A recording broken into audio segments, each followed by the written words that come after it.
ஸ்ரீமதே ராமானுஜாய நமஹா. ஆழ்வார் எம்பெருமானார் ஜீயர் திருவடிகளே சரணம், ஆச்சாரியன் திருவடிகளே சரணம்.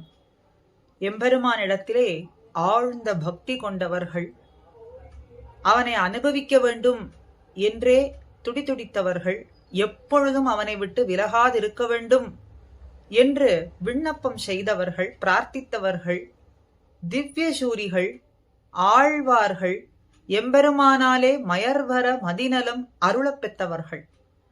அப்படி அந்த ஆழ்வார்களுக்குள்ளேயே தலைவரானவர் பிரபன்ன ஜன கூட்டஸ்தர்னு சொல்லும்படியான சுவாமி நம்மாழ்வார் அவதரித்தது முதலே உலக வாழ்க்கையிலே இருந்து விலகி அத்தனை பேருக்கும் பேருபகாரம் செய்யும்படியாக நாம் அத்தனை ஜீவன்களும் உய்வு பெற வேண்டி சாரமான வேதத்தின் சாரமாக 4 பிரபந்தங்களை, திவ்ய பிரபந்தங்களை நமக்கு அருளி செய்திருக்கிறார். திருவிருத்தம், திருவாசிரியம், திருவாய்மொழி, பெரிய திருவந்தாதின்னு வேதத்தின் சாரமான பிரபந்தங்கள். எடுத்த எடுப்பிலேயே திருவிருத்தம் முதல் பிரபந்தத்திலேயே பொய் நின்ன ஞானமும் பொல்லா ஒழுக்கும் அழுக்குடம்பும் இனியாம் உறாமை என்று எம்பெருமானிடத்திலே பிரார்த்தித்து விண்ணப்பம் செய்கின்றார். இந்த உலக வாழ்க்கை என்பது வேண்டாம், எம்பெருமானே இமையோர் தலைவா, உம்மை விட்டு பிரியாதிருக்கும்படியாய் உம்முடைய திருவடிகளுக்கே நீ உகந்திருக்கும்படியான கைங்கரியத்தை செய்யும்படியாகவும் உனக்கு அனுதினமும் அனுக்ஷணமும் எப்பொழுதும் மங்களாசாசனம் பாடிக்கொண்டிருக்கும்படியான பேத்தை நல்க வேண்டும் என்று பிரார்த்தனை பண்றார். இவர் அருளினதான திருவாய்மொழியை பலபடியாக அனுபவிக்கலாம். பூர்வர்கள் நமக்கு காட்டிக் கொடுக்கிறார்கள். பகவத்கீதைக்கு சமமாக சொல்லலாம், அனுபவிக்கலாம். துவய அர்த்தத்தை சொல்றது, அர்த்த பஞ்சகத்தை நமக்கு காட்டுகின்றது, ஞானத்தை அளிக்கின்றது என்றெல்லாம் இப்படி ஏற்றத்தை சொல்லும் பொழுது திருவாய்மொழியிலே எம்பெருமான் ஆழ்வாருக்கு தன்னுடைய குணங்களை எல்லாம் 10 ஒரு 10 திருவாய்மொழி 1000 பாசுரத்துல ஒவ்வொரு 10 வீதமாக தன்னுடைய குணங்களை எல்லாம் என்னென்ன திவ்யதேசங்கள் என்று விகிதமாக ஆழ்வாருக்கு காட்டி பேருபகாரம் செய்கின்றான். அதையெல்லாம் நாம் அறிந்து உய்ய வேண்டும் என்று ஆழ்வார் நமக்கு பேருபகாரம் செய்து இந்த பிரபந்தங்களை எல்லாம் அருளி இருக்கின்றார். உண்டோ வைகாசி விசாகத்துக்கு ஒப்பு ஒரு நாள், உண்டோ நம்மாழ்வாருக்கு ஒப்புன்னு சொல்ல முடியுமா என்று பெரிய சீயர் உபதேச ரத்ன மாலையிலே அநேக ஆச்சாரியர்கள் ஆழ்வார்களினுடைய நட்சத்திரங்களையும் அவர்களுடைய ஏற்றத்தையும் வைபவத்தையும் பாசுரங்கள் விகிதமாக சொல்லிக் கொண்டு வரும் பொழுது நம்மாழ்வாரையும் காட்டிக் கொடுக்கிறார். வைகாசி விசாகத்துக்குன்னு ஒப்பு சொல்ல முடியுமா? நம்மாழ்வாருக்குத்தான் ஒப்பு சொல்ல முடியுமா? அல்லது திருக்குருகூருக்குத்தான் ஒப்பு சொல்ல முடியுமா? திருவாய்மொழிக்குத்தான் ஒப்பு சொல்ல முடியுமா அப்படின்னு அவருடைய ஏற்றத்தை சொல்றார்.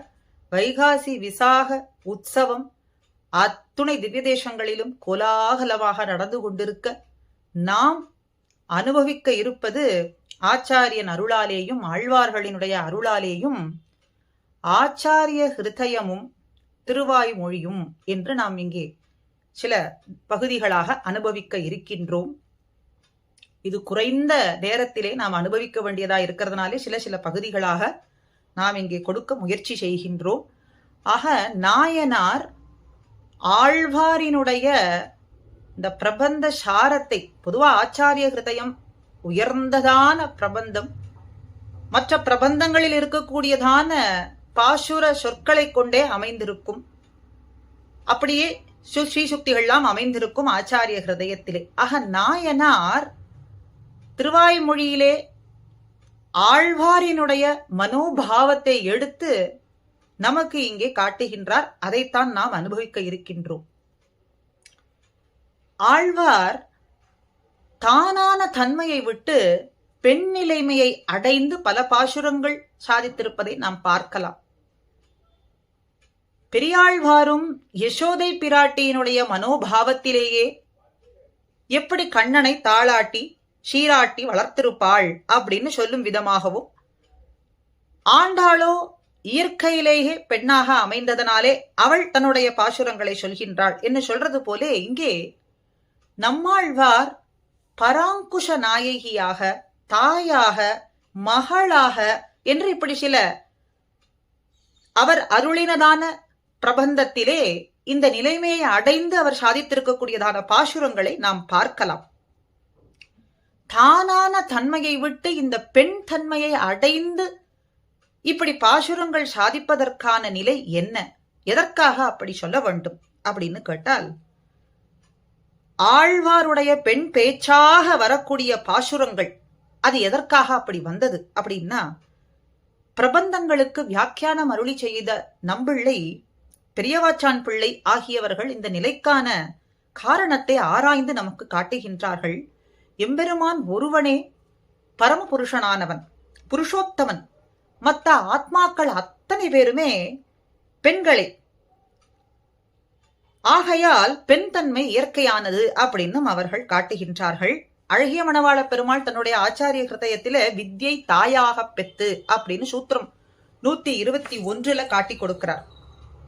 ஒரு பெண் மணந்து கொண்டு தன்னுடைய பர்த்தா உடன் அவனுடைய கிரகத்துக்கு புக்ககத்துக்கு செல்லும் பொழுது ஒரு ஜீவாத்மா, அதுபோல ஒரு ஜீவாத்மாவானது ஒரு பெண் மணந்து கொண்டு தன்னுடைய கணவனினுடைய வீட்டிற்கு செல்றது போல இந்த ஜீவாத்மா பகவத் பக்தி முத்தி முடிவிலே எம்பெருமானுடன் சேர்வது அப்படிங்கறத காட்டும் விதமாக ஆழ்வாருக்கு பெண் பேச்சு அப்படிங்கிறது இங்க சுவாபாவிகமா அமைந்திருக்கின்றது என்று முதல்ல எடுத்து நமக்கு காட்டுகின்றார்கள். அதத்தான் மணிவல்லியினுடைய பேச்சு வந்தேரி அன்னு அப்படின்னு முடித்திருக்கிறார்.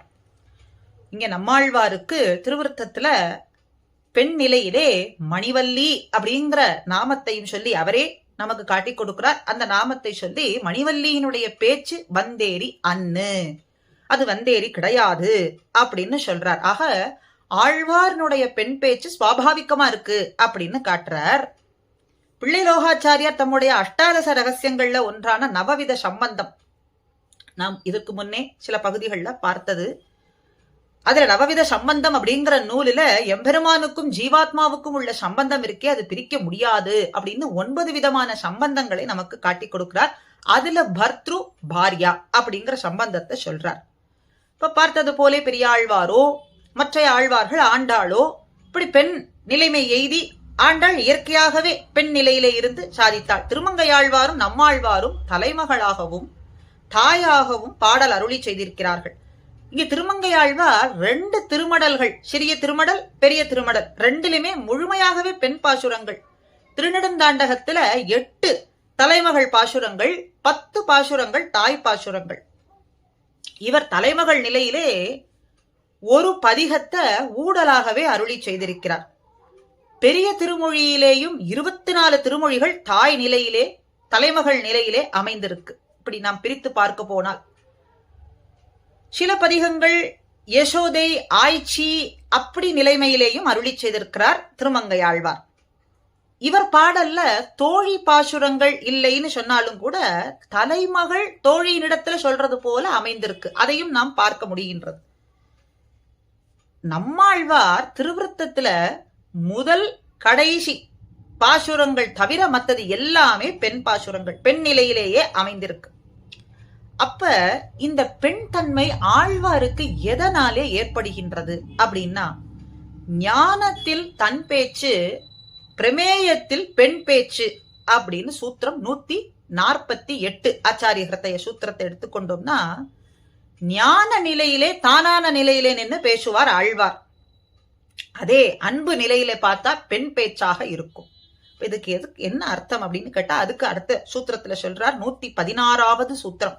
சம்ஸ்லேஷமாவது தரிசன சமமான மானச அனுசந்தானமும் விஸ்லேஷமாவது மனச்சைத்தல்யமும் அப்படின்னு. அதாவது மானச அனுபவம் எல்லாமே ஆழ்வாருக்கு மானச அனுபவம். அந்த மானசீகமாக பெரும்பொழுது ஞான பேச்சென்னும் அது இழந்திருக்கக்கூடிய சமயத்துல அன்பு நிலையாகி பெண் பேச்சு விஸ்லேஷ சமயத்திலே எம்பெருமான் தன்னை விட்டு பிரிந்தான் அப்படின்னு நினைத்து கொண்டு அப்படி மாறி மாறி அந்த பேச்சாக பெண் பேச்சாக ஆழ்வார் வெளிப்படுத்துகின்றார். ஆழ்வார் நாயகி வாயிலாக மாத்திரம் இல்லாமல், சரி நீர் சொல்றீர் பெண் பேச்சுன்னு, அதுக்கு நாயகி நிலை மாத்திரம் போருமே. இதுல நாயகி, தோழி, தாய் அப்படின்னு மாறி மாறி வருகின்றதே அப்படின்னு சொல்லும் பொழுது, இந்த பெண் பேச்சிலேயே இப்படி மாறி மாறி வேறு சில முறை மாறி வருவதற்கு காரணத்தை நாயனாரே வெளிப்படுத்துகின்றார். நம்முடைய சம்பிரதாயத்துல இந்த ஜீவாத்மாவானது எம்பெருமான் ஒருவனுக்கே அடிமைப்பட்டது.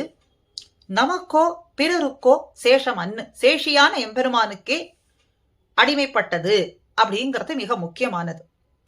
ரெண்டாவது, பகவத் அனுபவ பிராப்தி அப்படிங்கிறது 2 விதமாக பெறலாம். ஸ்வகத ஸ்வீகாரம், பரகத ஸ்வீகாரம். அவன் நம்மை ஏற்றுக்கொள்வது, நாமே முயற்சி செய்து செய்து அவனை பெறுவது. அப்ப அந்த பகவத் அனுபவ பிராப்திக்காக தன்னுடைய முயற்சியாலே அதை அடைய வேண்டும் அப்படின்னு நினைக்கிறது இந்த ஜீவாத்மா ஸ்வரூபத்துக்கு விரோதம். எம்பெருமானே தானே வந்து நம்மை கை கொள்ளுவான். அப்ப நம்மிடத்துல என்ன இருக்க வேண்டும்? ஆக்கிஞ்சன்யமும் அனன்ய கதித்துவமும் வேண்டியது. ஆனால் ஆழ்வாருடைய பகவத் அனுபவ பிராப்தியினுடைய துடிப்பு அது கிடைக்காமல் இருக்கக்கூடியதுனால அந்த துடிப்பு இருக்கே, கூவிக்கொள்ளும் காலம் இன்னும் குறுகாதோ அப்படின்னு ஆழ்வார் சொல்றபடிக்கு, அவன் ஸ்வீகரிக்கும் வரைக்கும் பொறுத்திருக்கிறதா, ஆறி இருப்பதா, அது முடியாது அப்படின்னு இப்படி பாடுவதனாலே ஆழ்வார்னுடைய துவரை துடிப்பு, அதைத்தான் துவரை துவரைன்னு சொல்றோம். துடிப்பு, அந்த பிரிவுங்கிற ஆற்றாமை துடிப்பு இருக்கே, அவனை சீக்கிரம் அடைய வேண்டும் அப்படிங்கறதுனால மாறி மாறி மாறி இப்படி சொல்றார். இந்த 3 விஷயங்களையும் ஆழ்வார் 3 விதமான பெண் தன்மைகளுக்கு மாறி இருப்பதற்கு காரணம் அப்படின்னு நமக்கு நாயனார் இங்கே தெள்ளத் தெளிவாக காட்டுகின்றார். இந்த 3 தான் காரணம், 3 நிலைக்கு மாறி மாறி வருவதற்கு. சம்பந்த உபாய பலங்களில் உணர்த்தி, துணிவு, பதத்தம் ஆகிற பிரஜாவஸ்தைகளுக்கு தோழி, தாயார், மகள் என்று பெயர் அப்படின்னு ஆச்சாரிய ஹிருதயத்துல சூத்திர 133 மிக அழகாக நமக்கு காட்டி கொடுக்கிறார். அப்ப இந்த சூத்திரத்தை சம்பந்தத்திலே உணர்த்தி, உபாயத்துல நமக்கு துணிவு, பலத்திலே பதற்றம், இதெல்லாம் தான் ஆழ்வார் இந்த நிலை மாறி மாறி வருவதற்கு, தோழி, தாய், நாயகின்னு மாற்றி வருவதற்கு காரணமாக இருக்க வேண்டும் அப்படின்னு நமக்கு காட்டுறார். ஆக சம்பந்தம் அப்படிங்கிறது எப்படி இப்ப பார்த்தது போல ஈஸ்வரனுக்கும் நமக்கும் இருக்கக்கூடிய சம்பந்தமானது சேஷி சேஷ பாவம், அதாவது அனன்யார்ஹத்வம்.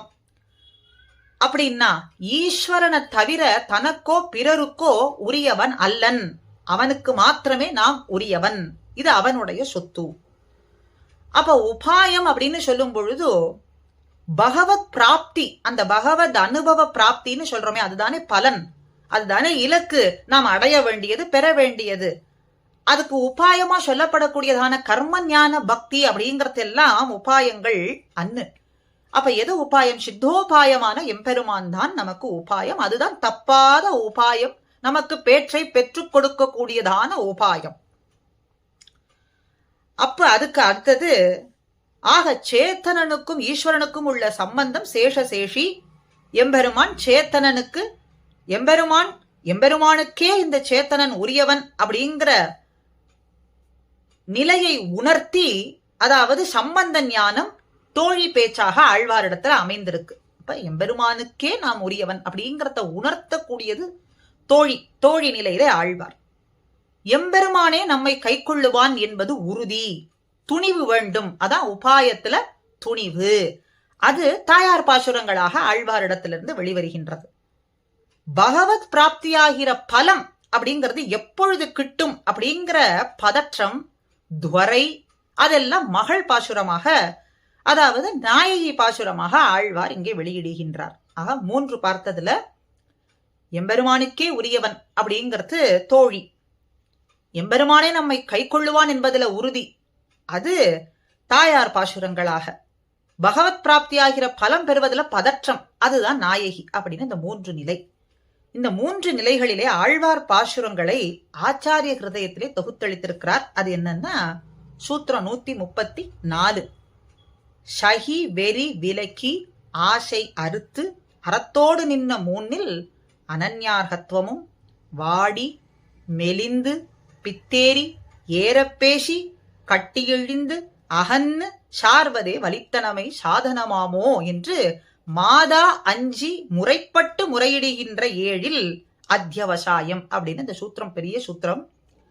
ஆக இந்த 3 நிலையிலே அதுக்குரியதான திருவாய்மொழி பாசுரங்கள் இந்த ஆச்சாரிய கிருத்தைய சூத்திரத்தை வைத்துக்கொண்டு சுருக்கமா நாம் அனுபவிப்போம். முதல்ல தோழி பாசுரம். அது எங்க சொல்லியிருக்கார் அப்படின்னா, தோழி பாசுரம் 3. அதுல தீர்ப்பாறை யாமினி என்றும் துவளில் மாமணி கருமாணிக்க மலை இந்த 3ஐ வைத்துக்கொண்டு தோழி பாசுரத்தை ஆச்சாரிய கிருத்தைய சூத்திரத்தோடு கூடியிருந்து அடுத்த பதிவிலே அனுபவிப்போம். ஸ்ரீமதே ராமானுஜாய நமஹா.